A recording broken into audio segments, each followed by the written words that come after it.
Selamat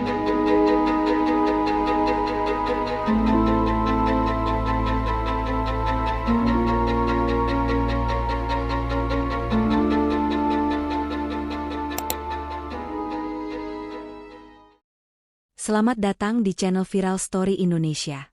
Jangan lupa like, komen, dan subscribe untuk mengetahui episode selanjutnya. Kisah kali ini menceritakan tentang Sekar Ayu, sang kembang desa yang dikutuk oleh ibunya sendiri menyebabkan ia menjadi manusia setengah ular. Apa yang akan terjadi selanjutnya? Tonton video ini sampai akhir. Di sebuah desa kecil yang dikelilingi hutan lebat dan sungai jernih, hiduplah seorang gadis bernama Sekar Ayu. Ia adalah bunga desa, gadis paling cantik yang pernah dilahirkan di tanah itu. Rambutnya panjang menghitam, kulitnya seputih melati, dan matanya sebening embun pagi. Namun, bukan hanya kecantikannya yang membuatnya dikagumi, tetapi juga hatinya yang lembut dan penuh kasih.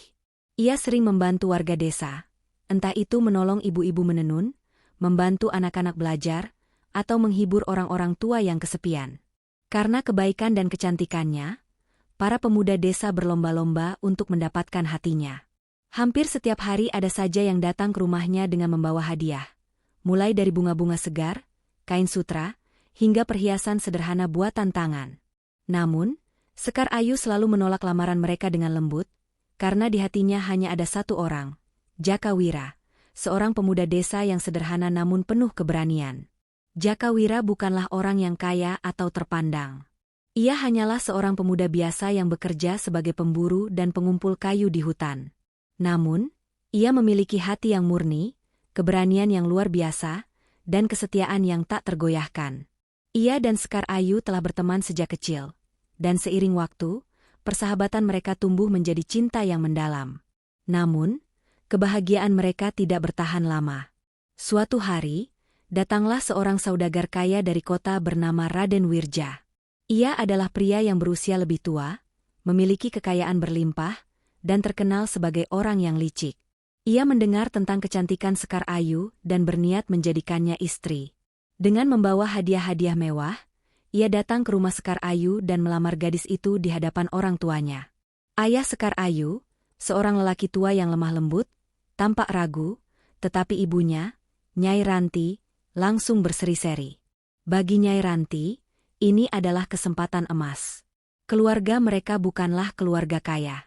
Jika Sekar Ayu menikah dengan Raden Wirja, mereka akan terbebas dari kemiskinan dan hidup dalam kemewahan. Anakku, kata Nyai Ranti dengan penuh semangat, ini adalah berkah dari para dewa. Raden Wirja adalah orang terpandang. Kau akan hidup bahagia dengannya, memiliki segalanya, dan tak perlu bersusah payah lagi.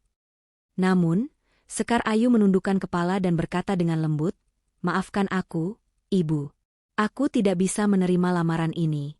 Aku tidak mencintainya." Jawaban itu membuat wajah Nyai Ranti berubah. Ia mengira Sekar Ayu hanya malu-malu, tetapi ketika Sekar Ayu tetap menolak dengan tegas, kemarahannya mulai muncul. "Jangan bodoh, Sekar. Apa yang bisa diberikan Jaka Wira padamu? Hidup dalam kemiskinan? Menjadi istri seorang pemburu yang tidak jelas masa depannya?" Suara Nyai Ranti meninggi. "Aku tidak butuh harta, Ibu. Aku hanya ingin hidup dengan orang yang kucintai," jawab Sekar Ayu. Nyai Ranti semakin marah. Baginya, ini adalah penghinaan. Ia telah berusaha keras membesarkan Sekar Ayu, dan kini anaknya menolak kesempatan terbaik dalam hidupnya hanya karena cinta. Dengan emosi yang meluap-luap, ia mengeluarkan kata-kata yang seharusnya tidak pernah diucapkan. "Jika kau menolak restuku, maka aku bersumpah kau tidak akan pernah hidup sebagai manusia seutuhnya. Kau akan tahu bagaimana rasanya menolak takdir yang telah diberikan kepadamu." Saat itu, angin tiba-tiba bertiup kencang. Udara di dalam rumah terasa berat dan mencekam. Mata Nyai Ranti tampak membelalak, seolah ada kekuatan aneh yang mengalir dari dalam dirinya. Sekar Ayu menggigil ketakutan, tetapi ia tidak menyadari bahwa kutukan baru saja terucap dari mulut ibunya sendiri. Raden Wirja yang merasa tersinggung dengan penolakan Sekar Ayu bangkit dengan marah. "Kau akan menyesali keputusanmu," katanya sebelum pergi dengan wajah penuh amarah. Malam itu, Sekar Ayu tidak bisa tidur. Kata-kata ibunya terus terngiang di kepalanya. Ia merasa tubuhnya panas dingin, seolah ada sesuatu yang berubah di dalam dirinya. Ia mencoba menenangkan diri, menganggap ini hanyalah perasaan bersalah akibat mengecewakan ibunya. Namun, di luar rumah, sesuatu yang lebih besar sedang terjadi. Hutan di sekitar desa tiba-tiba dipenuhi suara desisan halus.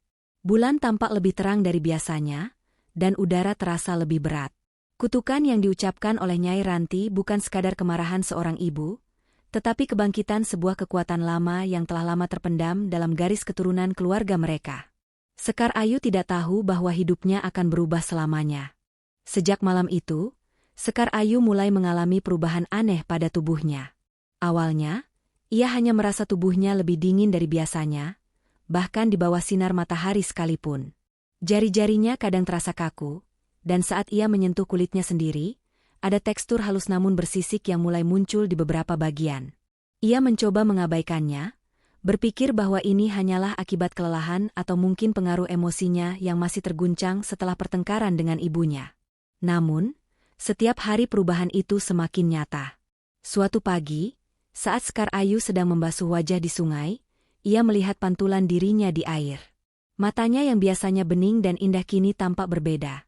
Irisnya menguning dengan bentuk yang lebih tajam, menyerupai mata ular. Ia tersentak mundur, hampir jatuh ke dalam sungai, napasnya tersengal-sengal. "Apa yang terjadi padaku?" bisiknya ketakutan. Ia buru-buru menutupi dirinya dengan selendang, takut jika orang-orang desa melihat perubahan aneh ini. Namun, takdir tak bisa disembunyikan terlalu lama.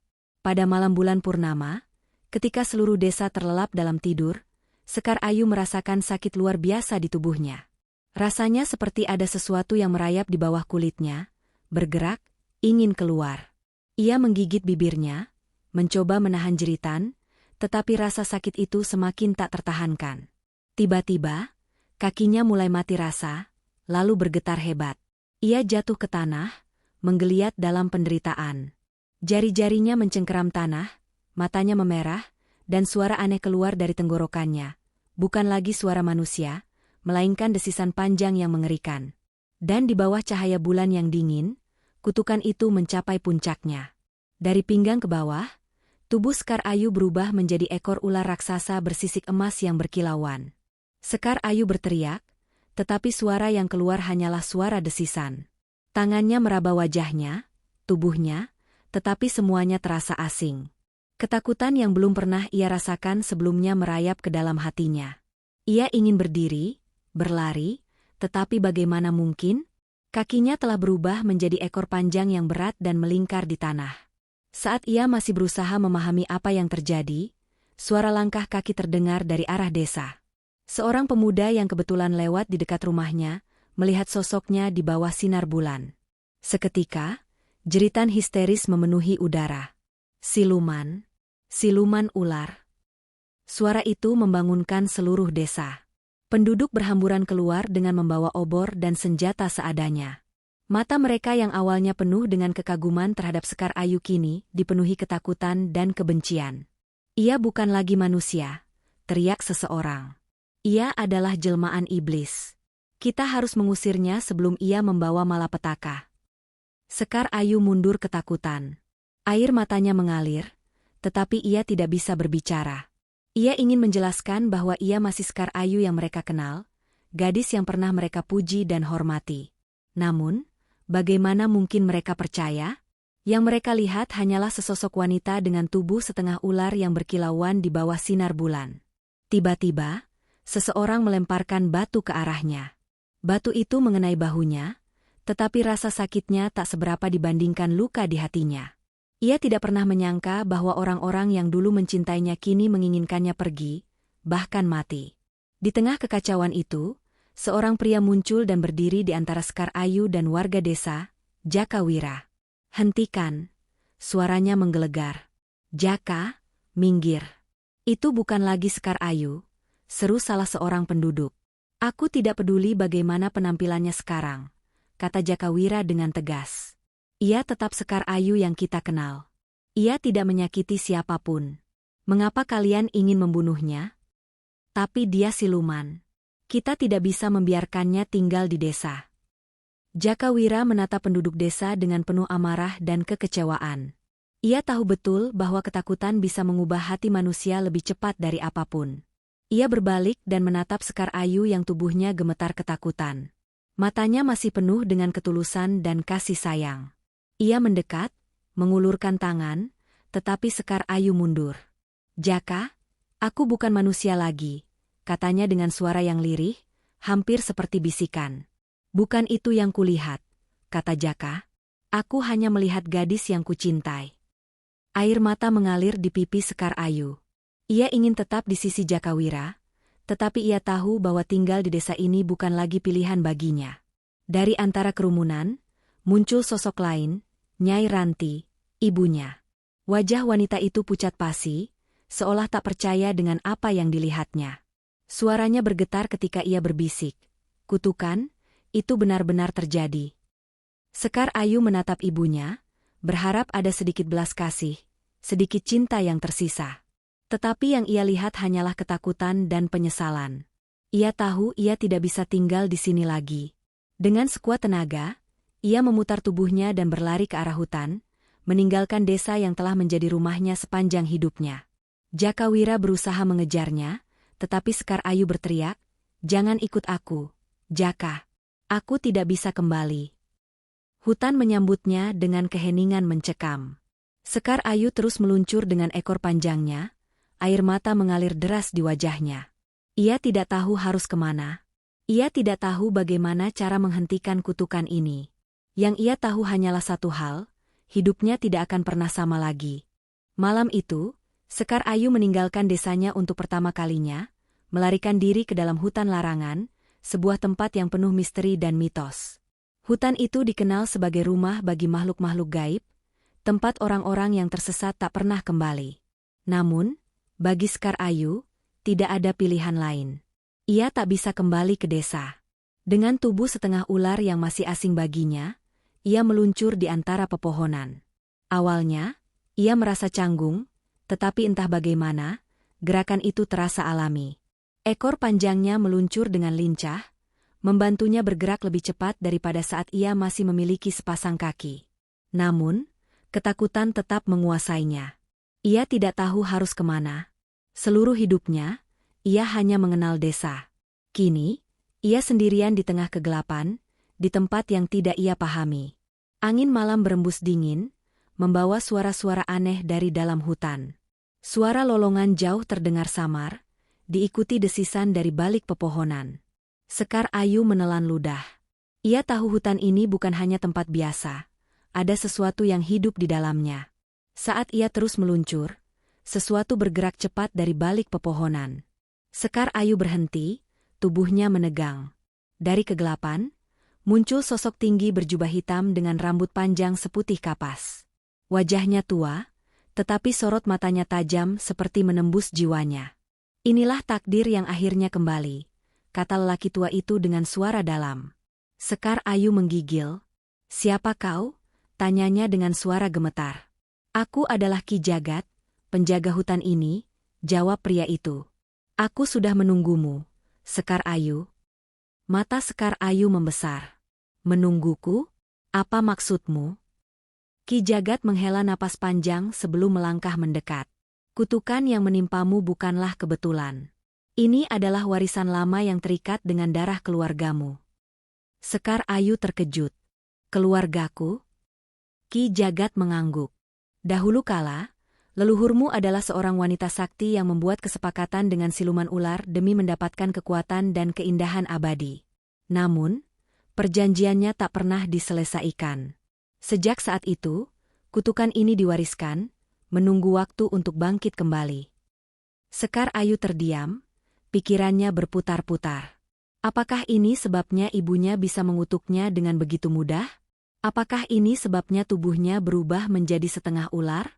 "Ada cara untuk menghilangkan kutukan ini," lanjut Ki Jagat. "Tetapi jalannya tidak mudah." Mata Sekar Ayu berbinar penuh harapan. "Apa yang harus aku lakukan?" "Kau harus menemukan Manik Dewa, sebuah permata sakti yang tersembunyi di dasar danau kelam. Itu satu-satunya benda yang bisa mematahkan kutukan ini." Sekar Ayu mengangguk. Di mana Danau Kelam? Ki Jagat mengarahkan tongkatnya ke arah timur. Di tengah hutan ini, tetapi tidak mudah untuk mencapainya. Danau itu dijaga oleh naga seta, siluman ular yang tak pernah mengizinkan siapapun mengambil manik dewa. Sekar Ayu menggigit bibirnya. Hatinya masih dipenuhi ketakutan, tetapi ia tahu ini satu-satunya cara.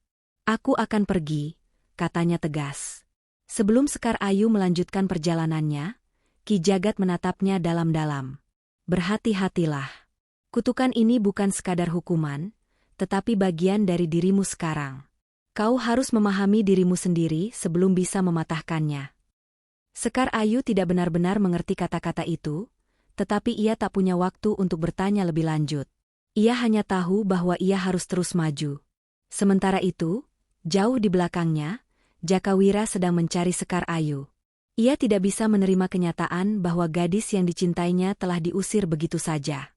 Dengan berbekal pedang dan keberanian, ia menembus hutan larangan, mengikuti jejak yang ditinggalkan oleh ekor Sekar Ayu di tanah.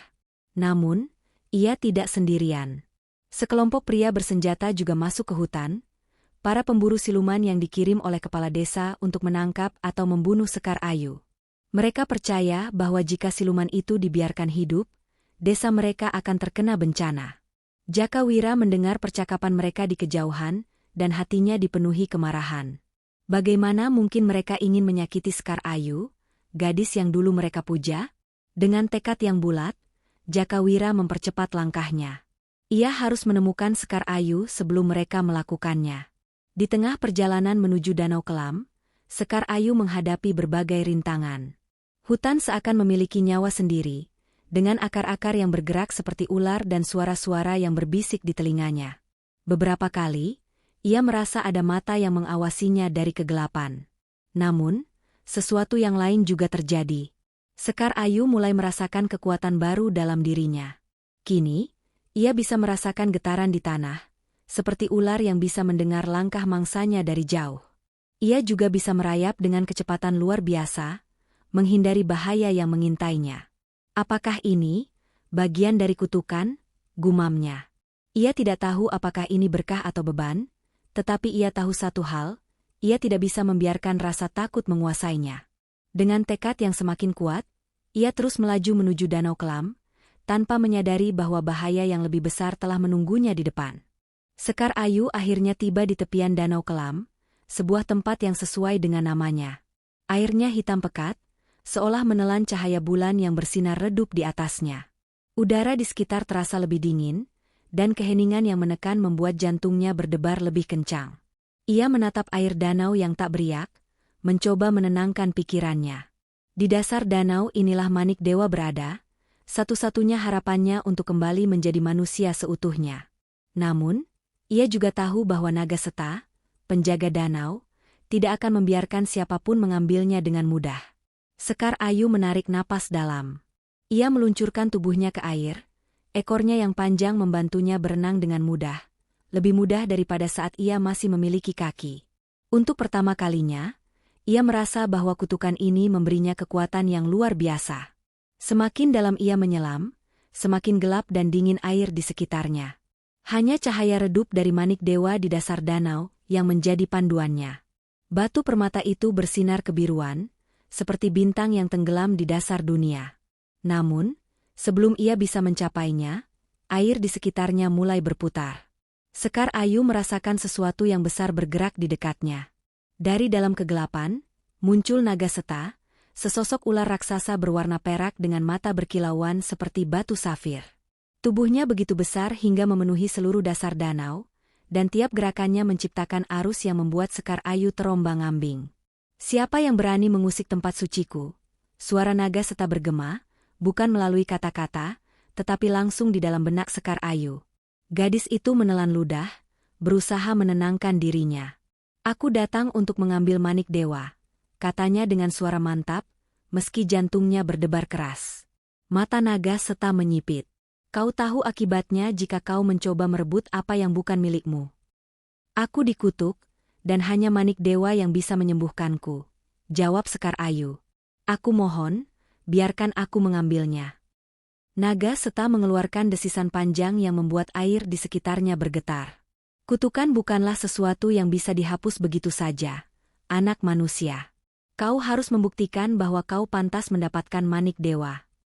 Sebelum Sekar Ayu sempat bertanya, Naga Seta bergerak cepat, tubuhnya melesat dengan kecepatan luar biasa, menciptakan pusaran air yang hampir menyeret Sekar Ayu ke dalam kehampaan. Ini bukan hanya sekadar ujian, ini adalah pertempuran. Sekar Ayu menggertakkan giginya. Jika ia ingin kembali menjadi manusia, ia harus bertarung. Ia meluncur ke samping, menghindari serangan Naga Seta, lalu mencoba mendekati manik dewa. Namun, sebelum ia bisa menyentuhnya, ekor raksasa Naga Seta menyapu ke arahnya, menghantam tubuhnya dengan kekuatan dahsyat. Sekar Ayu terpental, tubuhnya berputar-putar dalam air. Rasa sakit menjalar ke seluruh tubuhnya, tetapi ia tidak bisa menyerah. Kau masih berpikir bahwa kau hanyalah gadis manusia biasa? Suara Naga Seta bergema di benaknya. Lihat dirimu. Kau bukan lagi sekadar manusia. Kau adalah bagian dari dunia ini sekarang. Sekar Ayu terengah-engah, tetapi kata-kata itu menyentaknya. Ia menatap ekornya sendiri, menyadari bahwa selama ini ia terus mencoba menolak kenyataan. Tapi apakah menjadi setengah ular benar-benar berarti ia kehilangan segalanya? Saat Naga Seta kembali menyerang, sesuatu dalam dirinya berubah. Ia tidak lagi melawan sebagai manusia, tetapi sebagai dirinya sendiri, seorang gadis dengan kekuatan yang baru. Sekar Ayu meluncur dengan cepat, lebih cepat dari yang pernah ia bayangkan. Ia menghindari serangan Naga Seta, lalu menggunakan ekornya sendiri untuk membeli tubuh sang naga, menariknya ke bawah dengan kekuatan yang mengejutkan bahkan bagi dirinya sendiri. Mata Naga Seta bersinar, bukan dengan kemarahan, tetapi dengan pengakuan. Kau telah menerima siapa dirimu sebenarnya. Sekar Ayu terengah-engah, tetapi ia tetap menggenggam erat tubuh sang naga. Ambillah manik dewa, kata Naga Seta. Tetapi ingat, kutukan tidak hanya ada untuk menghukummu, tetapi juga untuk mengajarimu sesuatu.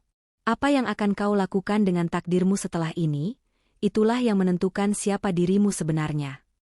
Sekar Ayu menatap Naga Seta dengan penuh penghormatan sebelum melepaskannya. Ia berenang ke bawah, meraih manik dewa, dan begitu ia menyentuh permata itu, cahaya biru menyelimuti seluruh tubuhnya. Sekar Ayu merasa tubuhnya bergetar hebat, seolah ada sesuatu yang tertarik keluar darinya. Ia menutup matanya, merasakan perubahan yang terjadi. Apakah ini akhirnya? Apakah kutukan ini benar-benar akan berakhir? Namun, sebelum ia bisa menemukan jawabannya, kesadarannya menghilang, dan ia tenggelam dalam kegelapan. Saat kesadarannya perlahan kembali, Sekar Ayu merasakan dirinya terbaring di tepi danau kelam. Matanya terbuka perlahan, menyambut sinar bulan yang masih menggantung di langit. Tubuhnya terasa ringan, tidak lagi dingin seperti sebelumnya. Dengan hati berdebar, ia mengangkat tangannya dan meraba tubuhnya. Ia terkejut saat merasakan kakinya kembali. Tidak ada lagi ekor bersisik, tidak ada lagi bagian dari dirinya yang menyerupai ular. Kutukan itu telah terangkat. Air mata perlahan mengalir di pipinya. Ia telah berhasil. Ia telah kembali menjadi manusia. Namun, sebelum ia bisa menikmati kebahagiaan ini, suara langkah kaki terdengar dari balik pepohonan. Dengan cepat, ia menoleh dan melihat Jakawira berlari ke arahnya. Sekar, seru Jaka, suaranya penuh kelegaan dan kebahagiaan. Sekar Ayu segera bangkit, tetapi tubuhnya masih terasa lemah. Jakawira menghampirinya, lalu tanpa ragu menariknya ke dalam pelukan hangat. Aku mencarimu kemana-mana, katanya dengan suara bergetar. Aku takut aku telah kehilanganmu selamanya. Sekar Ayu menutup matanya, menikmati kehangatan yang sudah lama tidak ia rasakan. Aku berhasil, Jaka. Aku sudah kembali. Namun, sebelum Jaka bisa menjawab, suara gaduh terdengar dari arah hutan. Sekar Ayu menoleh dan melihat beberapa pria bersenjata, penduduk desa yang dikirim untuk memburunya. Itu dia. Sekar Ayu, seru salah satu dari mereka. Jaka segera berdiri di depan Sekar Ayu, melindunginya. Dia bukan siluman lagi. Kutukannya sudah hilang. Namun, para pemburu itu tak peduli. Siluman tetaplah siluman. Bagaimana kalau kutukan itu kembali? Kita tidak bisa mengambil risiko. Sekar Ayu menggenggam erat tangan Jaka. Ia tahu bahwa meskipun ia telah kembali menjadi manusia, ketakutan dan kebencian di hati orang-orang desa tidak akan hilang begitu saja. Ia memejamkan mata sejenak, mengingat kata-kata naga seta. Kutukan tidak hanya ada untuk menghukummu, tetapi juga untuk mengajarimu sesuatu. Ia mengerti sekarang. Kutukan itu bukan sekadar hukuman atas kesalahan ibunya, melainkan ujian untuk dirinya sendiri. Dan kini, ia harus membuat pilihan. Hidupnya yang dulu telah berakhir. Desa itu tidak akan pernah menerimanya kembali.